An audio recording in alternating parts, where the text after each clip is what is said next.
Hello everyone, welcome to HK's podcast. Today we'll be talking about one of life's most beautiful journeys, that is parenting. And to talk about it, we are joined by one wonderful parent who will share her journey of raising a special child, and we also have our special educator Archana ma'am who will share her professional insight. I welcome you both. Let's begin with you ma'am. आप आपकी parenting journey के बारे में क्या share करना चाहेंगे? Hi everyone, मेरा नाम नेहा है और मैं एक स्पेशल चाइल्ड की मदर हूँ। मैम, जैसा हमें बच्चा हुआ था तब हमको पता नहीं था कि वो स्पेशल है, पर डॉक्टर के सलाह से और कोई टेस्ट के वजह से पता चला कि उसको डाउन सिंड्रोम है। और डाउन सिंड्रोम बच्चे स्पेशल होते हैं और उनको एक्स्ट्रा केयर की बहुत जरूरत पड़ती है। जैसे हमेशा दवाखाने में जाना आना, डॉक्टर की सलाह लेते रहना, थेरेपीज लेना, और जैसा उनको इम्यूनिटी कम होने के कारण हमेशा टाइम पे दवाई देना, और उनके दैनंदिन जीवन में उनके पीछे पीछे अपने को रहना पड़ता है। यही हमारी दिनचर्या है।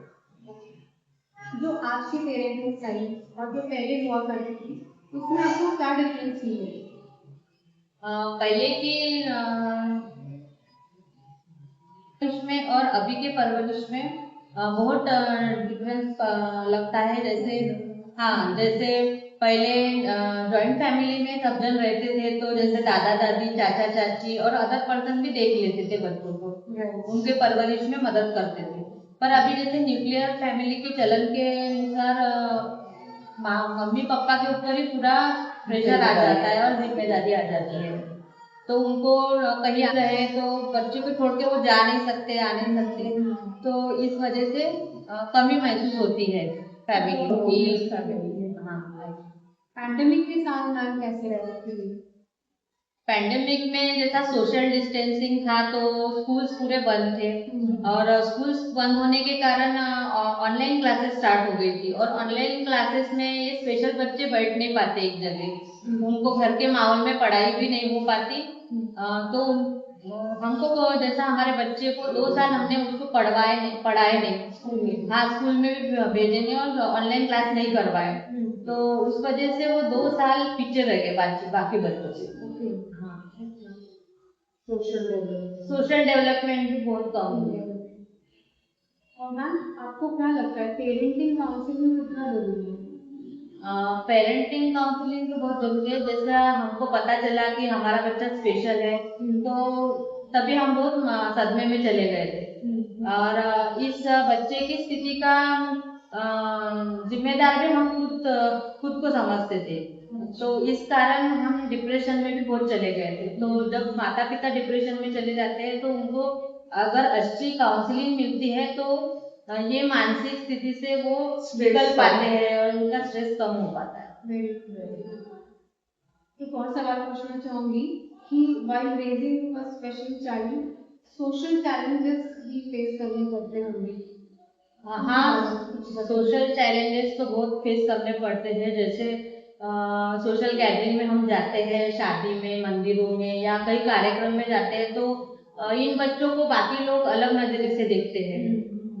उनके बच्चों के साथ अपने बच्चे मिक्स नहीं हो पाते, इसलिए उन लोग कंपेयर भी बहुत करते हैं अपने बच्चे और उनके बच्चों में, स्पेशल बच्चों में। तो माता पिता को वो सब देख के बहुत कमी महसूस होती है, मतलब अपना बच्चा ऐसा स्पेशल है, ये दिक्कत का सामना करता Actually, ma'am, how do you think families and schools can work together to create better environment for children? Good question. तो आपने कहा कि पेरेंट्स और टीचर्स मिलकर हम लोग बच्चे का कैसे स्किल डेवलप कर सकते हैं। अगर स्पेशल पेरेंट्स समय समय पर स्पेशल एजुकेटर से या टीचर से कोलैबोरेट करते हैं, एक टीम वर्क की तरह काम करते हैं, तो डेवलपमेंट बहुत फास्ट होता है। जैसे कि आईईपी होती है, इंडिविजुअल एजुकेशन प्रोग्राम डिजाइन होता है, 3 मंथ 6 मंथ 1 ईयर।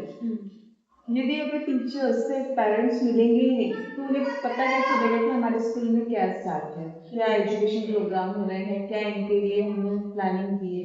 और सेम उसी के अकॉर्डिंग पेरेंट्स भी घर में अगर उनको हेल्प करते हैं हमारे गोल के साथ, वो भी हमें टीम वर्क की तरह काम करते हैं, हेल्प करते हैं, तो ऑब्वियसली स्कूल बहुत जल्दी उसका डेवलपमेंट करेगा या स्कूल अच्छा एक रिजल्ट देगा। वो अचीव करने में 6 मंथ लगते हैं, वो 3 मंथ में कंप्लीट है। इसलिए मुझे ऐसा लगता है कि पेरेंट्स ने समय समय पर आकर स्कूल में टीचर्स से, स्पेशल एजुकेटर से मिलते हैं।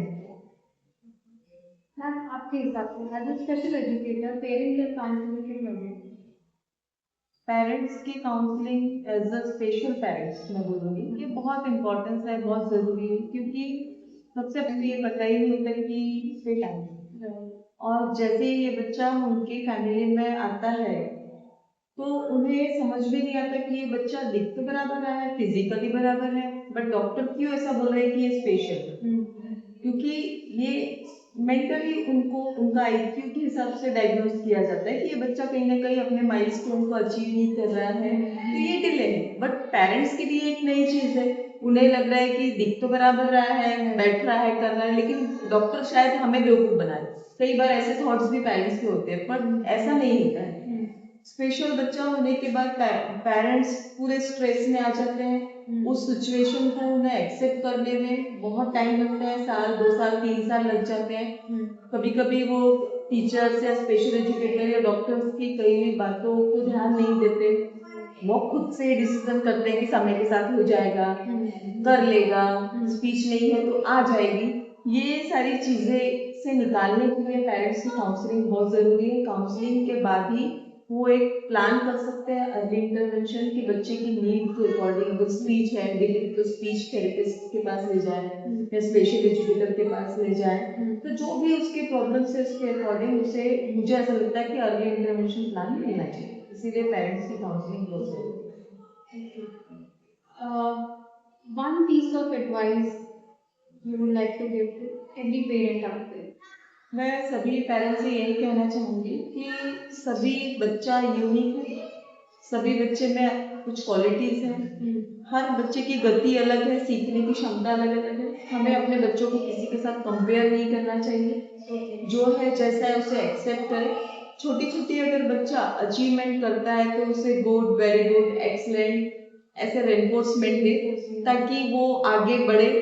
और दूसरा एक चीज है कि धैर्य रखें, विश्वास रखें। आपका धैर्य और विश्वास ही बच्चे के लिए एक आने वाले भविष्य की ताकत है। यही मेरा स्पेशल पेरेंट्स से कहना है। Thank you so much both of you for sharing your valuable insights and experience. So today's conversation reminds us that parenting is not about being perfect, but it's about growing, adapting and learning alongside our children. If you have any doubts, queries or simply want to share your story, please post them in the comment box. We would love to hear from you. Thank you for joining us. See you next time.